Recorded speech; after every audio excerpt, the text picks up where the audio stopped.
There was once a city where three worlds met at the edge of the sea, a harbor where Egyptian ships slid in heavy with herbs from the Nile. Greek vessels brought scrolls weighed down with philosophy and medicine, and caravans from the east arrived with spices, roots, and strange stories about fire hidden in plants. In the heart of that city stood a place that wasn't just a library. It was more like a living mind made of papyrus and ink. And inside those walls, the botanical secrets of Egypt, the medical reasoning of Greece, and the alchemical arts of the East were woven together into manuscripts that made a promise almost too bold to believe, that the human body could be renewed through plants, not just soothed or comforted. Regenerated. That city was Alexandria, and at some point, the people in power realized that if ordinary men and women understood what those scrolls really said, they would be harder to control. So they stamped one word across that wisdom: forbidden.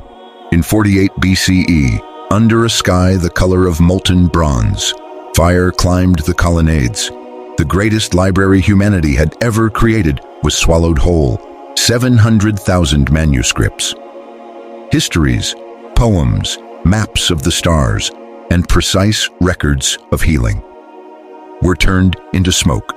Somewhere among those ashes was a sacred herbal, a compendium born from experiments along the Nile, under Indian suns, and in Greek temples where priests healed without a single cut to the skin. It recorded plants not as garnish, but as instruments for rebuilding blood, calming the nerves, and waking an inner spark in the cells themselves. Most of it burned, but a few people refused to let all of it die. In the chaos, some guardians slipped scrolls beneath their robes. Others whispered formulas to themselves so they wouldn't forget. Recipes traveled from master to student, the way one passes a small flame in the dark, cupped in trembling hands. For 2,000 years, that current of knowledge flowed underground. Through persecuted alchemists, monks who worked in silence, and herbalists who risked their lives to keep alive what empires wanted erased. Along that hidden route traveled the same core ideas. 12 sacred plants that acted more like keys than herbs, elixirs that cleansed and brightened the blood, oils so pure and radiant the Egyptians called them the tears of the gods. Formulas meant not to fight disease like an enemy, but to relight an inner fire that illness had dimmed. And braided through it all, one radical vision. Illness is not an invasion from outside. It is a breakdown of harmony inside. The body is not a broken machine to be patched. It is a sacred space that has forgotten how to sing in tune. True healing does not arrive from the outside in, but rises when we remember what nature already planted within us. Today, in brightly lit labs with stainless steel instruments, scientists are stumbling onto what those old scribes and healers already knew, that certain plants can nudge longevity genes awake, soften inflammation deep in the cells, and help tissues repair what looked beyond hope. What you're about to read is the echo of a herbal compendium that should not exist anymore. A thread of knowledge that fire was supposed to cut forever. Someone carried it through the flames so that one day it could reach you. Chapter 1. The 12 Keys of the Hidden Scroll. My name was once written on a wax tablet in the museum's records. Time has scraped it away. I've made peace with that. Names fade. What matters is what these hands managed to save the night the sky over Alexandria turned orange and the smoke from burning scrolls swallowed the stars. For 43 years, I served as a scribe in the great library.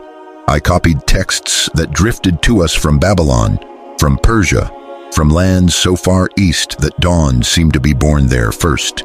My fingertips brushed papyri written 1,000 years before my mother drew breath.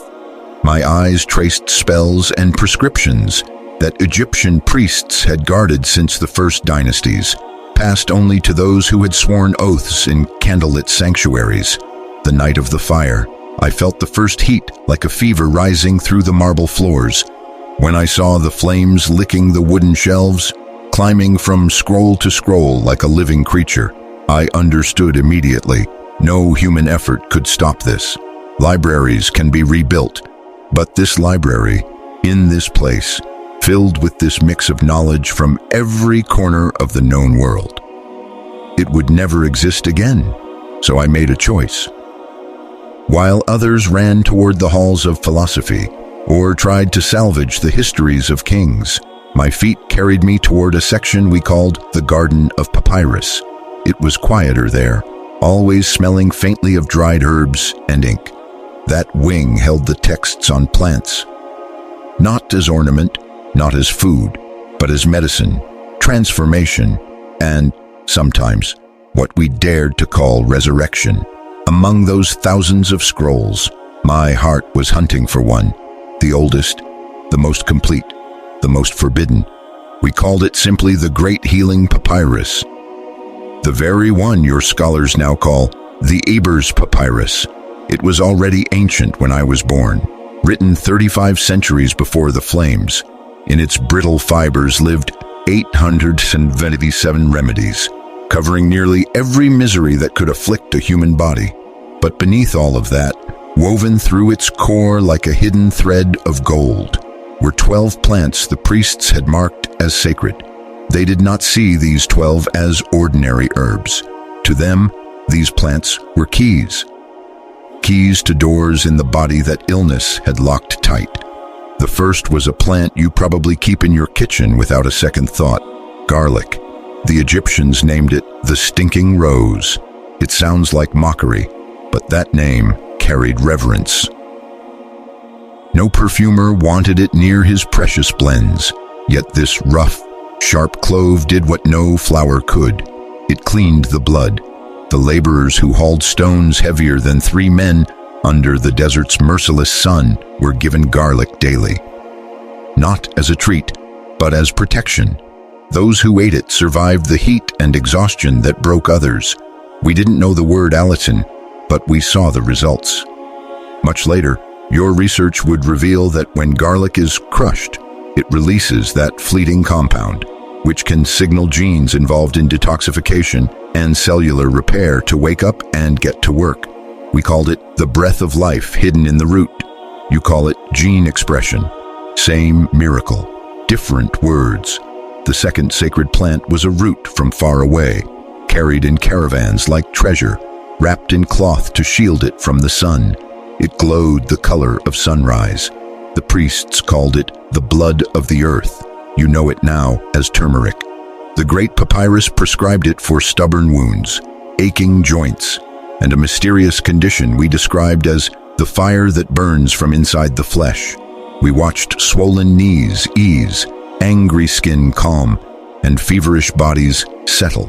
Centuries later, you would isolate curcumin and marvel that it slips into cells, crossing barriers that block so many other compounds, and quiets the molecular signals driving chronic inflammation. The third plant was easy to ignore. Tiny, black seeds, so small they could scatter unnoticed across a table. But the scroll gave them a name that made even our most hardened priests whisper, the seed of blessing. Later texts called it the seed that cures everything but death. You know it as Nigella sativa, black seed. Pharaohs were buried with jars of its oil. When modern explorers cracked open tombs sealed for 3,000 years, they found that oil still intact. Why would a king carry seed oil into the afterlife? Because our ancestors believed he would need it there too. That even the gods relied on this plant to keep their forms radiant. Today, your instruments show that those tiny seeds hold more than 100 active compounds. One, thiamoquinone, has shown the ability to protect the liver, calm wild immune responses, and support regeneration.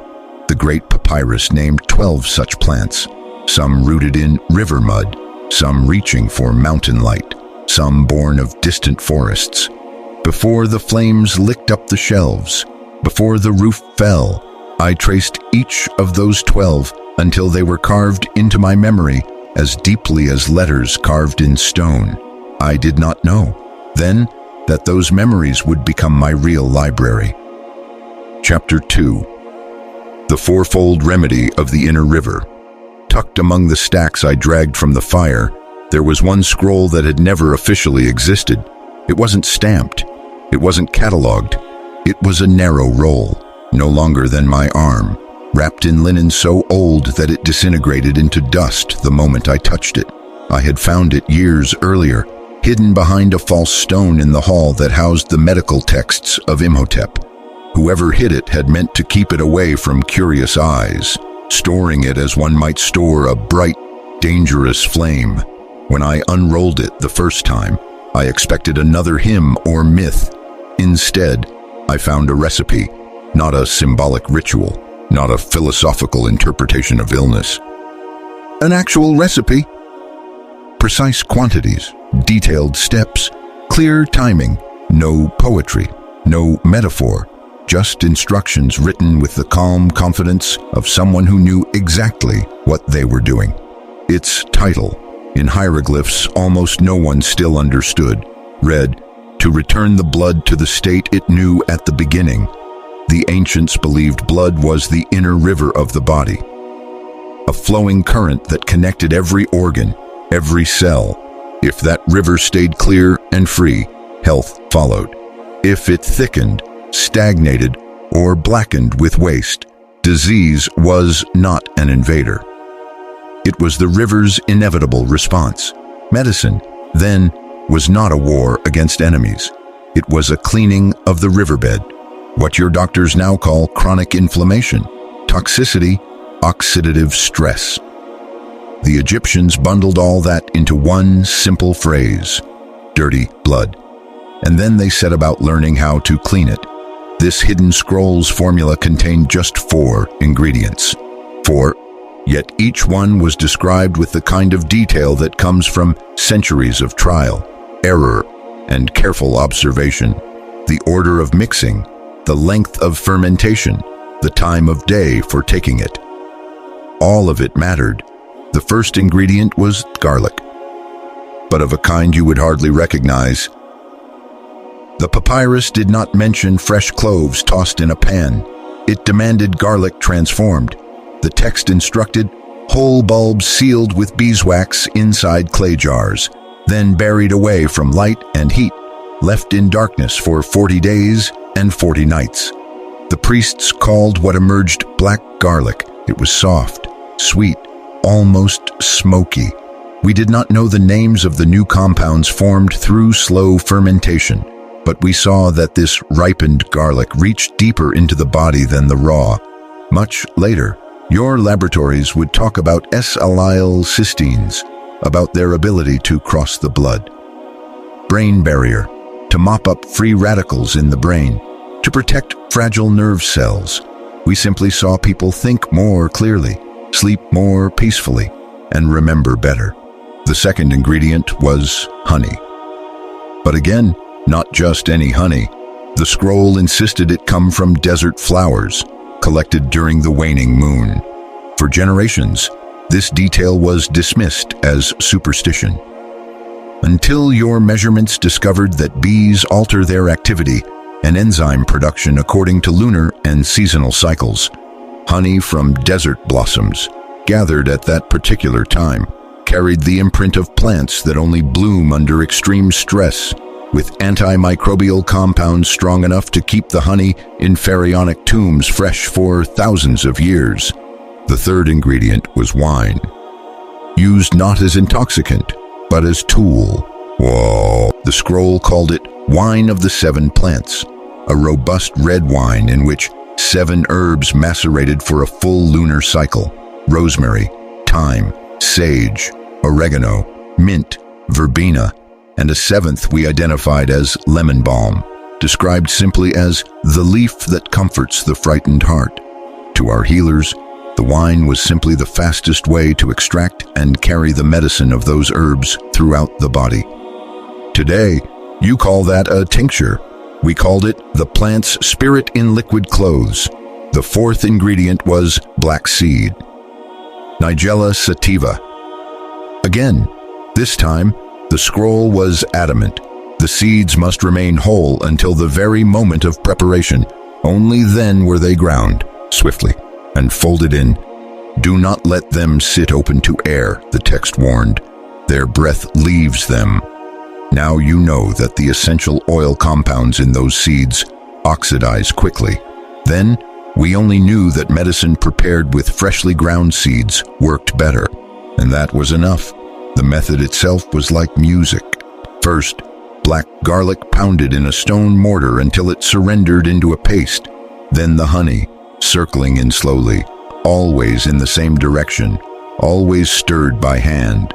Next, the herbal wine, poured in a steady, thin stream until the mixture loosened into a pourable elixir. Only at the very end were the freshly ground black seeds added and quickly sealed away from light. The dose, a single spoonful at dawn, on an empty stomach, before sunlight touched the skin. The duration, 40 days. 40. A number that echoes through our practices. 40 days to embalm a body. 40 days to purify a priest. 40 days for the blood's river to change its waters. You have discovered that red blood cells live about 120 days. In 40 days, almost a third of your blood is replaced. We did not count cells. We watched people. We saw pale skin regain color, heavy limbs grow lighter, eyes that had dulled begin to shine. Symptoms your doctors would now call metabolic or autoimmune soften and sometimes disappear. This formula survived not because the papyrus made it through the fire. It survived because I carried it in the only safe vault I had left, my memory. And now, in a different language, I pass the story of it to you. Not as a prescription, but as a testimony to how deeply our ancestors once watched the body, the plants, and the river flowing between them. Herbalist, Chapter 3. How Greece taught us to listen to organs. Before the first ember landed on the library roof, Alexandria was less a city and more a crossroads of minds. Ships from Athens glided in with philosophers whose robes were frayed, but whose questions seemed endless. Persian caravans arrived with star charts and calculations that made our astronomers dizzy. Messengers from India carried scraps of mathematics that, to most of us, seemed like sorcery. But for those of us obsessed with the human body, nothing shook us like what the Greeks brought. I still remember the day Dioscorides stepped into the library. His gait was that of a man who had walked too many roads and seen too many battlefields. He had served as a doctor in Roman armies, caring for soldiers from distant provinces, patching up wounds in places that had never heard the name Alexandria. In every land, he studied the local plants. He paid attention to how village healers worked. He listened to crones with hands stained from decades of gathering roots. By the time he settled with us, he carried more than scars. He carried a manuscript that would become, for centuries, the backbone of Western herbal medicine, De Materia Medica. It listed more than 600 healing plants, but the magic was not in the number. It was in the way he thought. Dioscorides didn't see the body as a solid block of flesh. He saw it as a community of organs, each one with its own role and vulnerability. He taught that each organ had specific allies in the plant world. Plants that knew how to work with it in particular ways. The liver, he said, was not just a mass on the right side of the torso. It was the keeper of dark feelings, the filter of poisons, the alchemical furnace of the blood. Its ally, milk thistle. To Greek eyes, milk thistle was marked by the gods. White streaks on its leaves, said to be the dried milk of Hera. They noticed that people who worked with toxins, drinkers, metal workers, those living in polluted cities, felt better when they took this plant regularly. We didn't know the word silymarin. We simply saw that jaundiced skin cleared, swollen bellies eased, and those who drank heavily but took milk thistle often lived longer than those who didn't. For the kidneys, the body's filters of water and salt. Dioscorides turned to a plant most considered a nuisance, dandelion. Roman soldiers laughed about how much they had to urinate when they took it, but the healers took notes. In Greek thought, the body was crisscrossed with channels. When those channels clogged, Fluids pooled, joints stiffened, faces puffed. Dandelion opened the floodgates. You have confirmed that it's a powerful diuretic. You've also learned that, unlike many synthetic drugs, it gives as well as takes, carrying potassium into the body even as it increases urine. We didn't speak of electrolytes. We simply saw that those who took dandelion did not weaken. For the nervous system, the invisible string network connecting fingertips to spine to brain. Dioscorides was especially careful. He saw that pain doesn't always match an obvious injury. Sometimes it walks along strange paths, flaring in places that look normal. He understood that fear, shock, and grief can lodge in the nerves like splinters. His favorite ally here was valerian. The moment you bring ground valerian root to your nose, you understand why his patients made faces. Its scent is complicated, but its gift was simple: rest. Soldiers haunted by memories closed their eyes and slept. Women whose nerves buzzed but had no clear cause finally felt their muscles soften. We had no word for GABA receptors, but if you've ever watched someone finally fall into deep, genuine rest after weeks of struggle, you know why we considered valerian a sacred friend. And then there was St. John's wort, the herb of high summer. Tiny yellow flowers, bursting open when the sun reached its longest day, oozing a reddish pigment we called the sun's blood. Dioscorides used it on wounds that refused to close, but he also gave it to people whose spirits had collapsed into a heavy, gray fog. Those patients came back weeks later with sparks in their eyes. They talked about feeling lighter, about waking up without that sense of dread. You now know that hypericum affects serotonin and other mood-related messengers. We only knew it brought light into dark places. In Alexandria, Egyptian plant lore, Greek organ mapping, and Eastern understanding of energy and balance were all copied onto the same kind of papyrus. I spent my days moving between them, translating, comparing, connecting. By the time the flames arrived, I had copied so much that the lines blurred between what I had read and what I knew. The body is not one solid thing. It is an intricate collaboration. And plants, if we learn to match them properly, can support each part. Liver, kidney, nerve, heart. Not with brute force, but with something more like friendship. Chapter 4. The green fire hidden in leaves. Beneath the formal rooms of the library, beneath the polished floors and high ceilings, the earth opened its mouth. There were stairways visitors never saw, narrow steps carved directly into rock, steep and cool, lit by torches that flickered and filled the air with the smell of smoke and hot metal. At the bottom of those stairs, in rooms that never saw daylight, the alchemists worked. Most people think alchemy was nothing more than a misguided attempt to change lead into gold. That story was convenient. It misdirected the curious and comforted the fearful. Meanwhile, the true work went on, quietly. Real alchemy, as practiced in those cellars, had much less to do with coins and much more to do with life. Zosimos of Panopolis ruled those rooms. He was Egyptian by birth, schooled in Greek thought, and wired, somehow, to see meaning in both dreams and equations. His writings were full of strange images: snakes eating their tails, kings boiled and resurrected, birds diving into fire and emerging changed. Behind every symbol, there was a method.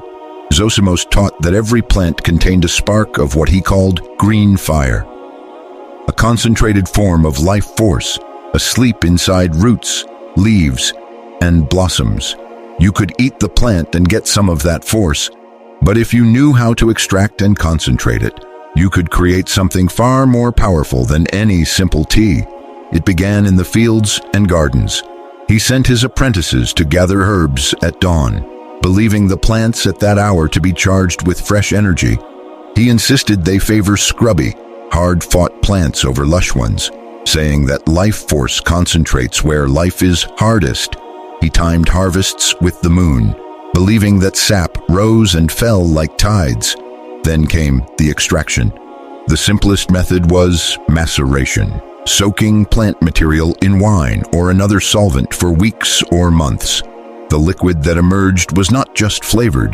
To Zosimos, it carried the plant's soul, we would now say, its active constituents. For deeper work, he turned to distillation. He pieced together coils of glass and copper, built alembics that looked like metal birds hunched over clay pots. He heated mixtures just enough to turn them to vapor. That vapor traveled through long, curling tubes, cooling as it went, and finally condensed, drop by drop, into another vessel. What landed there was leaner, sharper, and more potent than the original. A few drops of distilled rosemary oil on the temples could untie headaches that had gripped someone for days. Juniper essence, used correctly, flushed the kidneys with a clarity the crude berries never matched. Concentrated mint eased pain and brought a cooling comfort even on fevered skin. If you've ever seen a modern lab, with its steel stills, its careful temperature controls, you have seen an echo of Zosimos's basement. He went even further with a process he called calcination. He burned the plant until nothing remained but a pale ash. To most people, that looked like destruction. To Zosimos, it was revelation. Fire had stripped away the material that rotted. What remained was the mineral backbone of the plant. Its calcium, potassium, magnesium, in their most available form. He then reunited that ash with the plant's distilled essence, spirit and body together again, but both refined. He called this union the complete medicine. The plant raised to its highest possible expression. I wasn't allowed to touch his apparatus, but I watched, and I listened, and when his joints stiffened and his grip grew weak, I wrote as he dictated. When the library fell, his alembics shattered or were looted, his notes burned, but the knowledge.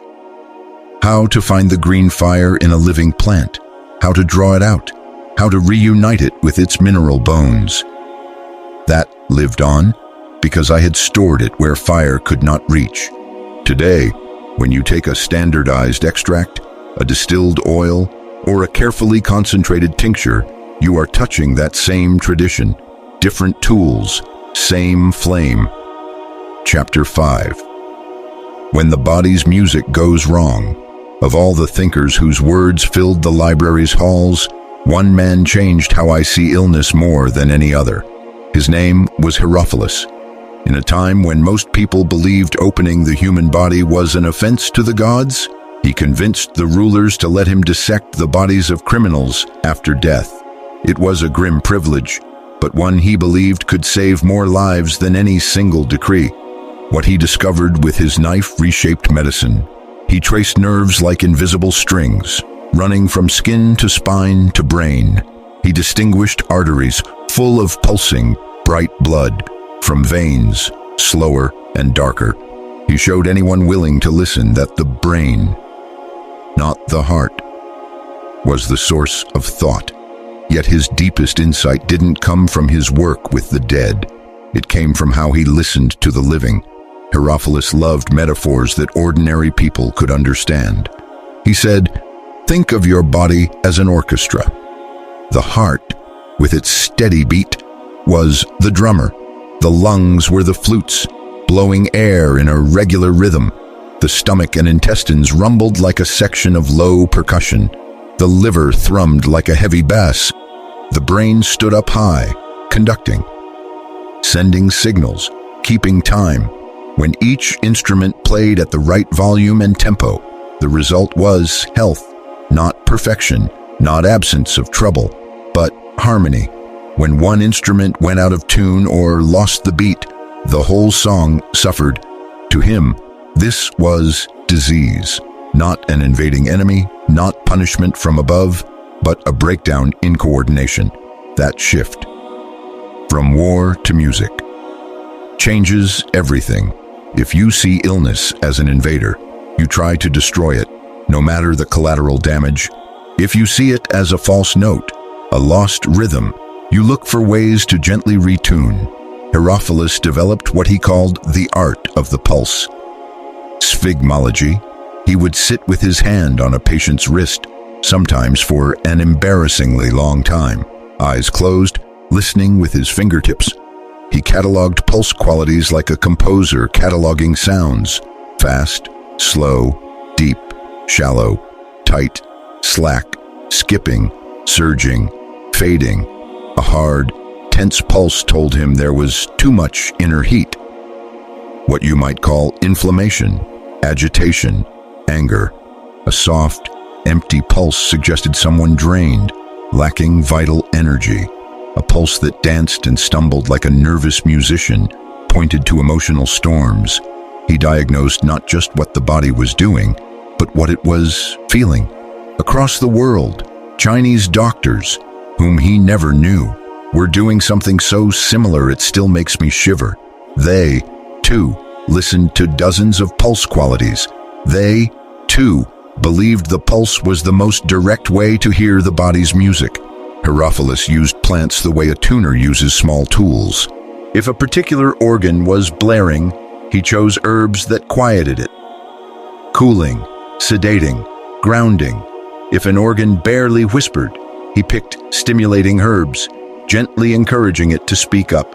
Fennel soothed fickle stomachs, easing cramps and gas, helping digestion find its rhythm again. Valerian quieted nervous systems that had become too loud, full of worry and constant vigilance. Ginger restarted digestive and circulatory fires that had dwindled to embers. Under this lens, even something as terrifying as cancer looks different.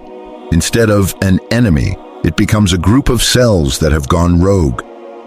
Musicians who refuse to follow the conductor's signals, playing their own wild melody. A true cure, in this way of thinking, would not rely only on attack. It would somehow remind those cells of the original score, the shared song. Herbalist died centuries before the fire, but his scrolls stayed with us. I copied them, then copied them again, until the words imprinted themselves in me. When the flames came, his idea survived, carried in the mind of an old scribe running through smoke. The body is music. Illness is disharmony. Plants are some of the most precise instruments we have to help bring us back into tune. Chapter 6. The temple lit from the inside. There was a man in Alexandria who didn't quite belong anywhere. And because of that, somehow belonged everywhere. The Greeks said he was too Jewish in his thinking. The Jews thought he sounded too Greek. The Egyptians listened quietly and then went home puzzled. But those who stayed long enough to really hear him walked away with something burning in their chest. His name was Philo. He wasn't a doctor. He mixed no tinctures, wrote no prescriptions, did no dissections. He was a philosopher. Yet his ideas reached into medicine in ways that would only become obvious to me much later. I remember the first afternoon I heard him speak. The sun was dropping behind the library's columns, painting everything with that honeyed light you get only at the end of a clear day. Philo stood there in simple robes, not shouting, not performing, just speaking like someone who trusted his words to land. He said the human being stands between two worlds. On one side, the world of matter, bones, blood, organs, all the stuff you can weigh. On the other, the world of light, thought, spirit, meaning, that strange something you feel when you look at the ocean or into the eyes of someone you love. The body, he said, is not just a machine. It is a temple. And inside that temple, in every single cell, there is a tiny flame. A spark of that world of light. When that flame burns strong and clear, we say a person is healthy. When it flickers and dims, we say they're sick. When those lights go out all at once, we call that death. But from his perspective, it was simply the temple going dark. Centuries later, your scientists would discover that living cells emit faint light, biophotons, and that healthy cells emit more of it. I can imagine Philo smiling at that. For years, I thought his words were just beautiful metaphors. I believed in liver herbs, in pulse reading, in formulas that cleaned the blood. What did light in the cells have to do with papyrus recipes? Then, over time, I started to notice something. Patients who believed their life had meaning, whether through prayer, meditation, service, or simple gratitude, tended to recover faster. It didn't matter what religion they claimed. Jewish fishermen who prayed each morning, Greek philosophers who contemplated the nature of the soul, Egyptian farmers who made small offerings at roadside shrines. If they cared for that inner flame, their bodies responded differently to treatment. Herbs worked better, wounds closed faster, fevers broke sooner. By contrast, people who had lost all sense of purpose, who believed their lives were empty or meaningless, often went downhill. Even when we threw everything we had at them, we might stabilize their blood, strengthen their organs, clean their river. But if the inner lamp was almost out, the body didn't seem to want to stay. I watched young men die from minor illnesses because they had quietly decided there was nothing worth living for. I watched frail elders bounce back from brutal sickness because some part of them refused to let their flame go out. Philo's message became clear to me then: caring for the body, feeding it well, moving it, resting it, giving it good air, is not just self-care, it is temple maintenance. It is the work of keeping the inner flame safe. In that view, plants become holy offerings. A liver-cleansing herb becomes more than a detox plant. It is a broom sweeping old smoke from a sacred hall. A heart-strengthening root is a stone reinforcing the foundation. A nerve-soothing leaf is a hand polishing windows so more light can pass through. Philo also talked about breath in a way I have never forgotten. In Greek, pneuma means both air and spirit. He believed every breath pulls in more than oxygen. It pulls in life force, subtle and unseen. Every exhale lets go of more than carbon dioxide. It releases what the temple no longer needs. From India and the East came stories of prana and chai, of breath as carrier of vital energy. People who had never heard of each other, living far apart, were saying the same thing. If you change how you breathe, you change how your inner flame burns. As I copied medical texts, I began adding little notes to the margins about intention. I wrote that the state of mind of the person preparing a remedy seeped into the remedy itself. A tincture made with care, gratitude, and attention carried a different weight than one slapped together by bored hands thinking of something else. Philo irritated traditionalists and rationalists alike. He didn't fit neatly into any box. But I hid his writings among the medical scrolls anyway, because I had learned the hard way. You can understand every herb and every organ, and still miss the point if you forget that the body is a luminous temple and that healing often begins with the decision that life is still worth living. Chapter 7. The Quiet Recipe for a Long Life. In the older, dustier corridors of the library, there was a section the librarians jokingly called the Wing of the Immortals. We didn't literally believe in men who could live forever, but the scrolls there told of lives that stretched far beyond what we thought was possible. Egyptian priests still teaching at 100 years old, Greek masters lecturing to students whose hair had gone gray, herbalists whose backs stayed straight long after their peers had curled in on themselves. One manuscript, though, held me like a magnet. It had no author, no date, only a title written in red ink now turned brown, for whoever wishes to hold their great-grandchildren.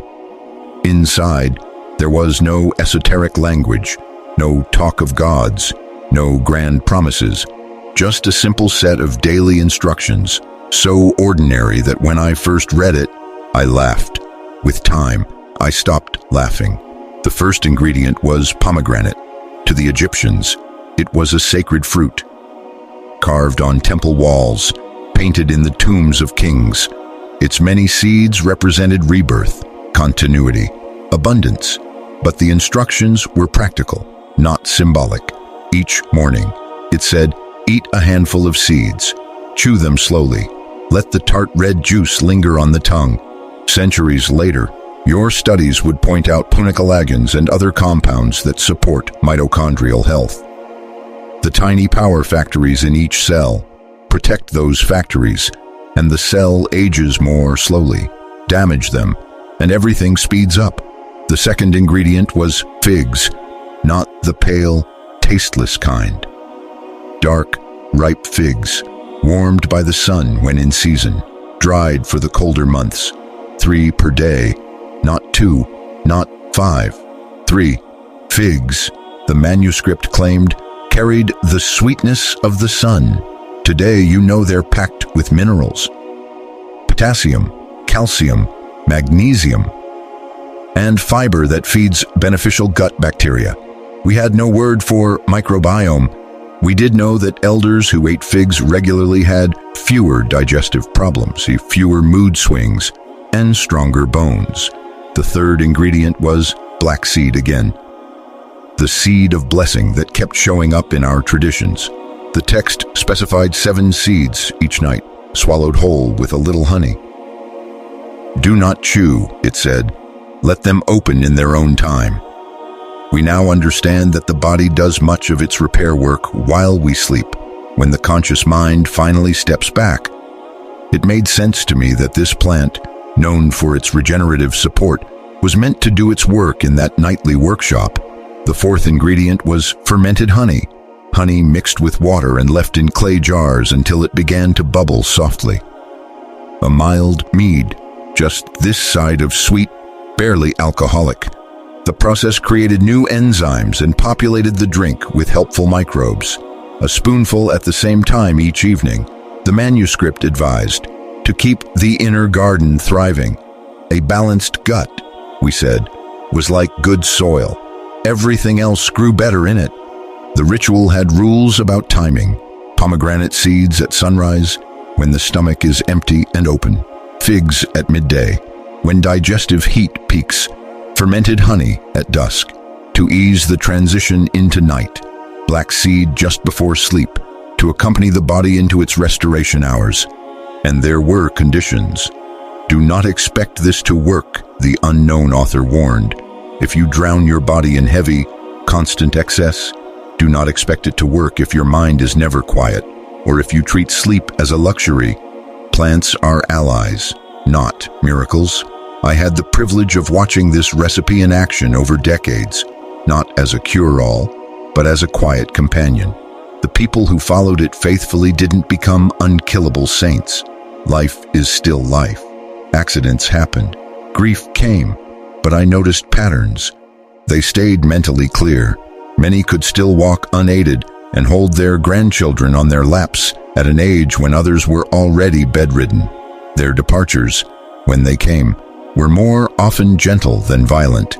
After the library burned, when I spent long, lonely years wandering, I kept this ritual. Pomegranates and figs when I could find them, black seed and honey almost always. It did not make me immortal, but it kept my mind sharp enough to remember and my heart steady enough to keep writing. Longevity, I learned, is rarely an accident. It is a series of small, repeated choices, day after day, in partnership with a handful of very old friends from the plant world. Chapter 8. The liquid shield of Alexandria plagues did not knock politely on Alexandria's door. They arrived hidden, in rats crawling off ships, in spoiled grain, in the breath of sailors who looked fine one day and fell to the ground the next. Every few years, some new sickness swept through the streets, and the city held its breath to see how bad it would be this time. Yet even in the worst outbreaks, patterns emerged. Some neighborhoods were devastated. In the space of a few weeks, entire families disappeared. Other streets, not far away, suffered only minor losses. Whole families stepped through epidemics untouched.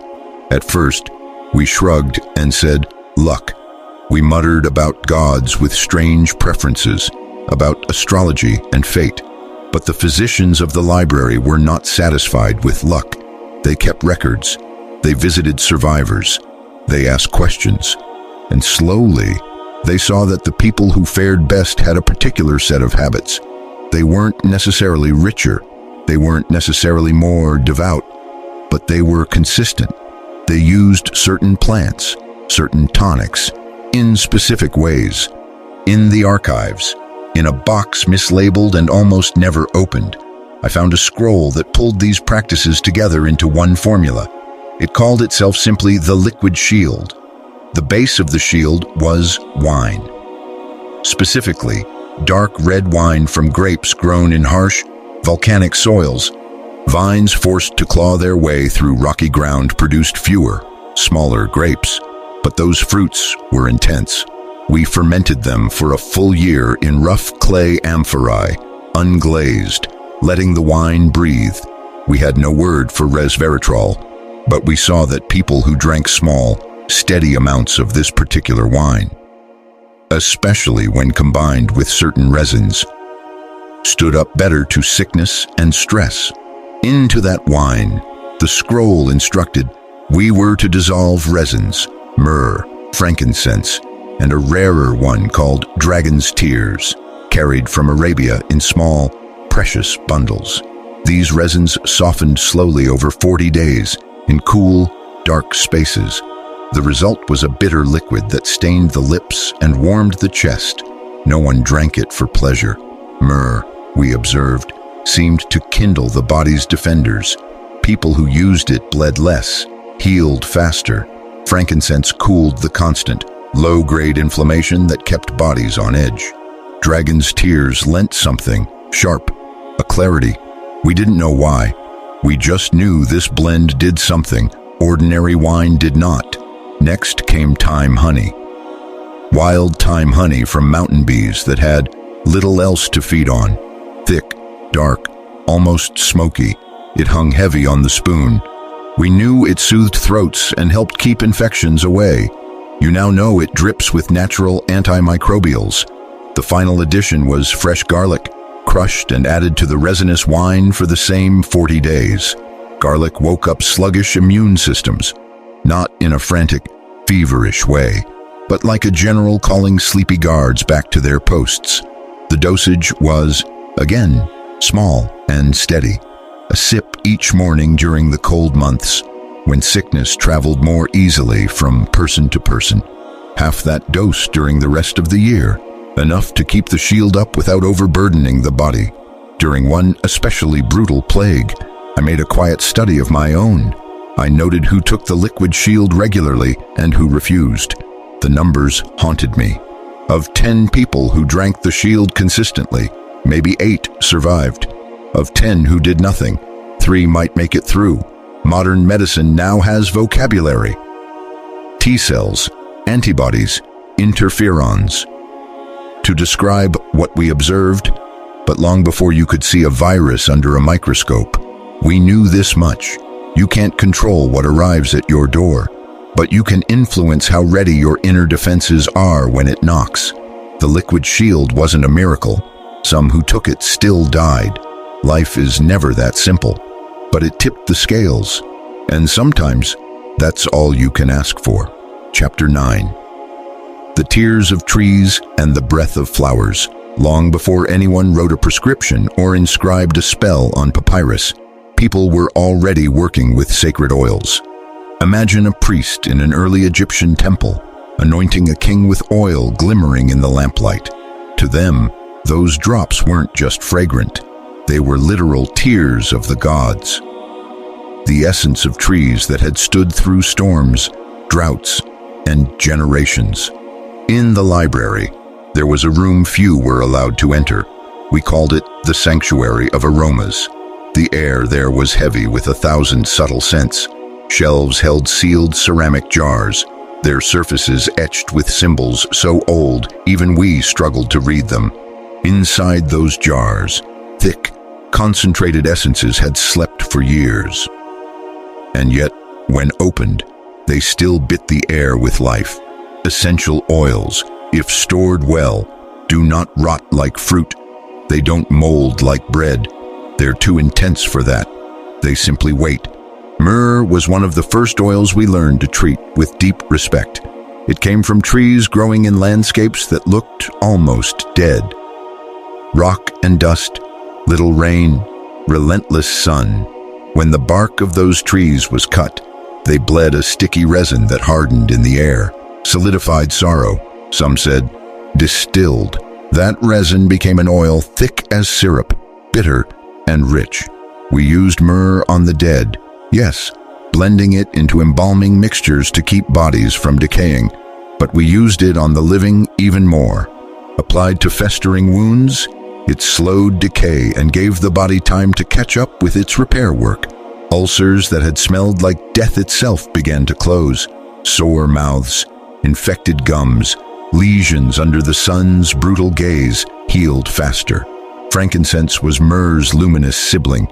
Its resin also came from trees in harsh lands, and its smoke rose from almost every altar in our world. Lamps flickered, incense curled, and people felt their minds turn inward.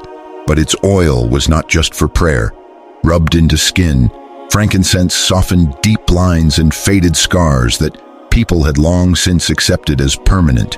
Those who used it over time often looked not younger, exactly, but more alive, more present in their own faces.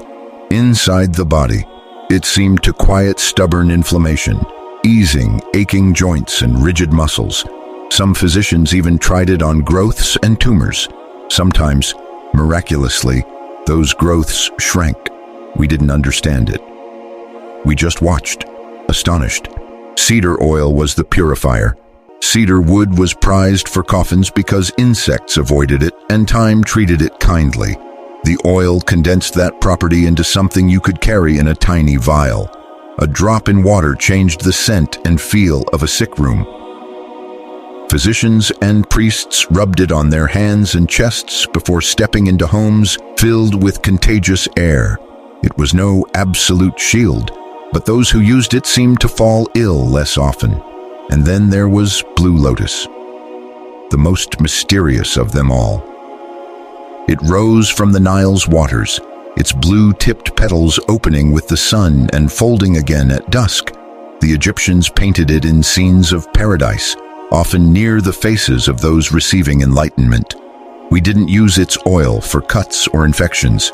Its power was more inward. A few drops on the skin, a breath of its scent, and anxious minds did something remarkable. They let go, just a little. People caught in cycles of terror or sorrow described sudden, meaningful dreams. Insomniacs drifted off where before they had stared at the ceiling for hours. Priests took blue lotus oil before ceremonies requiring clear sight. Healers used it for patients whose illness seemed less about their organs and more about a deep, heavy sadness, a fear without name. Extracting these oils took patience and devotion.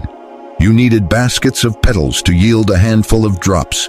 You needed to control the heat with exquisite precision. Too much, and the plant's soul evaporated. Families who had mastered this art became famous and, sometimes, unbearably secretive. I spent years copying treatises on extraction. Egyptian techniques, Greek improvements, Arabian innovations. When the library fell, I could not carry jars, but I carried how they were made. Today, you mass-produce essential oils and line them up on store shelves, sometimes treating them as mere scents to make a room nicer. But to our ancestors, these were among the most potent plant medicines they possessed. Liquid memory, concentrated resilience, the tears and breath of ancient trees and flowers. Bottled. Chapter 10. Plants that hold the sun. The herbalists of Alexandria had a way of talking about plants that would sound strange in your scientific textbooks, but made perfect sense to us. We noticed that some plants didn't seem to care much about light. They grew in partial shade, under other leaves, in forests. Others woke up at night, opening their blossoms only under the moon, soaking in gentler rays. We called those lunar plants. But then there were the sun lovers. These were the plants that seemed obsessed with light. Their flowers opened only when the sun was high. Their leaves turned to follow its path. They wilted in shade. We called them solar plants. We believed they didn't just use sunlight as fuel. They stored something of it. We imagined each petal, each leaf, as a tiny solar panel, collecting and holding light that could later be handed off to our own cells when we ate or applied the plant. It sounded mystical, even to some of us. Until your researchers discovered biophotons, tiny packets of light emitted by living cells. They found that healthy cells emit more of this light than sick ones. Young tissues glow more strongly than older ones. And, most intriguingly, that this light can be transferred. Our stories, it seems, weren't completely wrong. Calendula was our quintessential solar plant. Its bright orange flowers unfurled at dawn and tracked the sun across the sky like loyal followers. Our gardeners harvested it exactly at midday, when the blossoms were fully open, drunk on light. We dried them not under the sun, which would leach away what they had gathered, but in warm shade, applied as an ointment. Calendula soothed burns with an efficiency that felt almost miraculous. Sunburned skin calmed. Wounds that refused to knit began to close. When brewed as a tea, it lightened heavy spirits, especially in seasons when clouds hid the sun for days on end. St. John's wort, again, was firmly in the solar category. It bloomed right around the summer solstice. Its yellow flowers, when crushed, bled a deep red oil that stained fingers for days. We called it trapped sunlight. We gave it to people whose nerves misfired, whose skin prickled and burned without cause, whose mood had gone dark without obvious reason.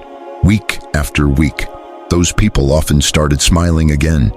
They reported a sense of inner brightness, as if someone had cracked open a window in their chest. The third solar plant was the wild ancestor of the sunflower, a yam. Not the huge, heavy-headed giants you know now, but a leaner, wiry plant whose blossoms tracked the sun so faithfully that children used to play at guessing the hour by where they pointed. We reserved its seeds for people whose life force felt dangerously low, exhausted elders who had no appetite for anything, mothers who never fully recovered their spark after childbirth, men who, after a crushing loss, walked as if their soul weighed 100 pounds. Something in those seeds seemed to whisper to the body, "Remember the light. Remember why you are here." That was our working theory. Just as you need food for your body, you need light for your spirit. You can get some of that light directly from the sky through your eyes and skin, but some of it, we believed, flowed from solar plants into your cells. We saw what happened to miners who worked too long underground, to prisoners kept in dark cells. Their bodies might get enough bread and water, yet they still withered in a way that went beyond malnutrition. The plants of the sun were one of our answers. I spent years in the Garden of 1,000 Leaves, tracking when these plants flowered, when they seemed most potent, how they changed with the seasons. I tested drying methods, infusion times, storage conditions. When the fires came, the plants themselves turned to ash. But their story, their logic, and the way they interacted with the human spirit, that stayed with me. Today, those plants still grow in fields and by roadsides, reaching for the same sun that warmed our faces in Alexandria. They still gather light. The real question is whether we'll remember to let our bodies receive it. Chapter 11. Maria and the Flame That Never Boils. In the living memory of Alexandria, there was one figure the men in power would have preferred you never hear about. Not because she was wrong, because she was right. And because her brilliance made their vanity look small. Her name was Maria. Some called her Maria the Jewess, others Maria the Prophetess. Later writers, uncomfortable with her gender, quietly filed down her presence, taking her tools and leaving her name out of the story. I met her when both of us were already well into our lives. Her hair was the color of salt. Her fingers were permanently stained. a map of years spent working with herbs, metals, and strange compounds. When she walked into a room, the atmosphere changed, not because she demanded it, but because intelligence has a weight you can feel. Maria had no patience for men chasing gold. "If you want to turn lead into something precious," she once said, "turn it into a medicine that takes away pain without harming the body. That is worth more than any coin." To her, alchemy was the art of taking raw plant matter and transforming it into medicine that was pure, potent, and reliable. To do that, she invented tools no one had seen before. The first was the tribicos, a three-armed distillation device that allowed a single substance to be separated into three components simultaneously. Before this, distillation was messy. Vapors escaped, fractions mixed, yield was unpredictable. With the tribicos, Maria could separate and capture different aspects of a plant's essence in a single run. Light fractions, heavier fractions, and in between. The second was the keratakis, a sealed apparatus where vapors from a boiling substance below could rise and bathe another material in a tray above. It was, as she liked to say, a place where substances could meet in the air in that sealed space. Vapors penetrated plant cells, drawing out compounds that resisted normal boiling or soaking. Resins softened, alkaloids loosened, minerals absorbed gases and transformed. It was chemistry before the word existed. And then, of course, there was her simplest invention, the water bath, a pot of water heated over flame, with another vessel floating or sitting inside it. The water got hot, but never passed a gentle boil. The substance in the inner vessel warmed slowly, evenly. We now call it a bain-marie, a double boiler. Cooks use it to melt chocolate. Scientists use it to incubate delicate mixtures. Back then, it changed everything. Before Maria, too much plant medicine was lost to direct heat. Precious oils evaporated. Fragile compounds burned. Her water bath allowed us to hover near crucial temperatures without going past them, to melt and merge without destroying. Maria applied these tools with relentless focus. She refined opium preparations that eased pain without pushing patients into dangerous unconsciousness. She made sedative mixtures that allowed for crude surgery while keeping patients alive. She created extracts of mandrake and other strong plants that walked the line between help and harm with frightening precision. She also pioneered ways of extracting minerals from plants in forms the body could easily use.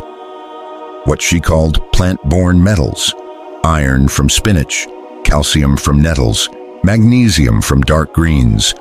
These weren't the raw minerals you'd dig from the ground. They had been transformed by the plant's own chemistry into something kinder, more compatible. Her writings were copied, sometimes reverently, sometimes grudgingly. And slowly, as they passed from hand to hand, some scribes began to forget to mention her. They attributed her devices to mythical male alchemists. They re-signed her work. By the time the library burned, many had already half erased her from the official story. But I remember her.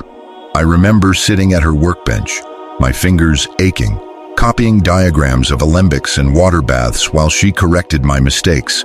I remember her scolding me for writing sloppy instructions. "Someone, someday, will follow exactly what you write. So you'd better be precise," she'd say. Today, that gentle, indirect flame, the bain-marie, is everywhere, in your kitchens, in your laboratories, under your candles and steaming bowls. Every time you use it to warm something without burning it, you are touching Maria's legacy. Her genius was not in chasing fantasies of gold, but in quietly inventing practical tools that made plant medicine safer, stronger, and more predictable. She deserves to be remembered as what she truly was, the mother of a healing alchemy. Chapter 12. The garden that burned, the seeds that didn't. When people imagine the Library of Alexandria, They picture rooms of scrolls stretching into the shadows. They rarely picture the garden. But for those of us who worked there, the Garden of 1,000 Leaves was as important as any reading room. Tucked behind the museum's walls, protected from the public, it sprawled like a living map of the known world. In that space, plants from dozens of climates grew side by side. The early Ptolemies understood something essential. You cannot fully know a plant from words alone. You have to see it grow, smell it, watch how it responds to soil, water, light, study how it changes through the seasons. So they built a living library. There was an Egyptian quarter, papyrus clumps whispering in the irrigation channels, blue and white lotuses floating in pools, Nile mandrake hiding under its own leaves. A Greek section overflowed with thyme, oregano, sage, and every herb Dioscorides had written about. Nearby, a Persian garden exploded with roses and strange, spicy plants whose scents lingered on clothes for hours. A section fenced higher than the rest housed plants from India and further east. Strange leaves, bold roots, vines that greased the fingers just to touch them. Many had traveled months wrapped in damp cloth, carried carefully on camels and ships by people who understood their worth. At the base of each plant, a clay tablet recorded its names in multiple languages, its country of origin, and every medicinal use we knew. We added to those tablets over time, scratching in new observations, crossing out errors. It was the place where theory and reality met. The gardeners of the museum were as respected as the scribes. They spent their lives figuring out how to keep these foreign guests alive. Building shade structures, designing clever irrigation channels, putting up windbreaks to guard against salty sea air. I loved every part of that garden, but one corner drew me like a magnet. We called it the Corner of Poisons. There, behind a locked gate, grew the most dangerous plants we knew. Hemlock, whose extract had taken the life of Socrates. Aconite, which could stop a heart in its tracks. Belladonna, whose berries looked like candy but could bring blindness and delirium. We did not cultivate them to harm, but to understand. The same plants, in tiny, measured doses, became medicines. They allowed us to perform crude surgeries by numbing pain or inducing unconsciousness. They gave us antidotes to venoms and poisons that had once been death sentences. Walking among those beds, smelling the faint scents, reading the warning tablets, you felt both awe and humility.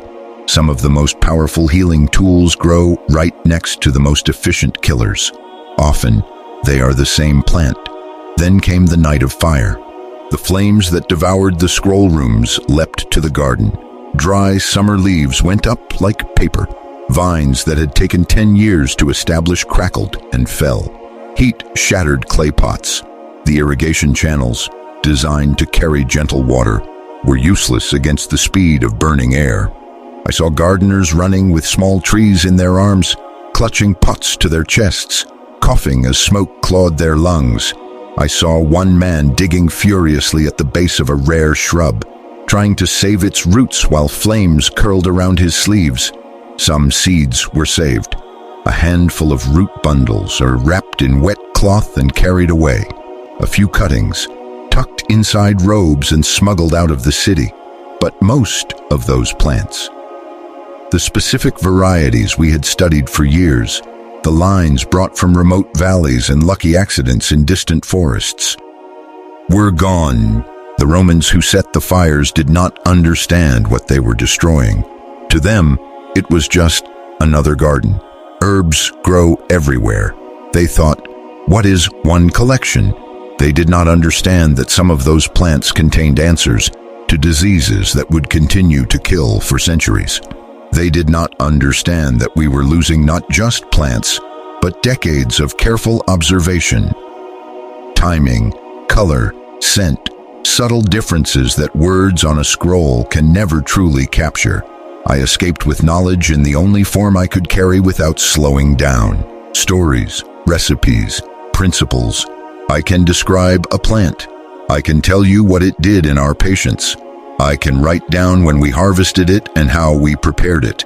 But I cannot hand you the exact shade of its flowers at peak potency. I cannot transmit, through ink, the faint difference in scent between a beneficial species and its deadly twin. Some things are beyond the reach of language. This manuscript, these chapters you've just read, are my attempt to save what can be saved. They are not perfect. Some formulas here contain ingredients that no longer exist in the form we knew. Some instructions will require adaptation to fit your climate, your time, your understanding. But words are seeds. They travel further than cuttings. They slip into minds and, if held long enough, into hands. If this story has reached you, then the fire that destroyed the garden did not entirely win. A spark survived. It crossed centuries and languages and oceans and is now sitting quietly in your thoughts. What you do with it is not up to me. Maybe you will plant actual gardens. Maybe you will plant ideas. About the body as a temple, illness as disharmony, plants as bridges between earth and flesh. Maybe you will find modern versions of ancient allies and discover new ways they can serve. The Garden of Alexandria will never exist again as it was, but its spirit can. Every time someone chooses to see a plant as more than decoration, every time a healer reaches for both science and story, every time a person treats their body as something sacred, worth caring for with tenderness rather than fear, a little piece of that garden comes back to life. These are my last pages. They are my seeds. I place them in your hands now. You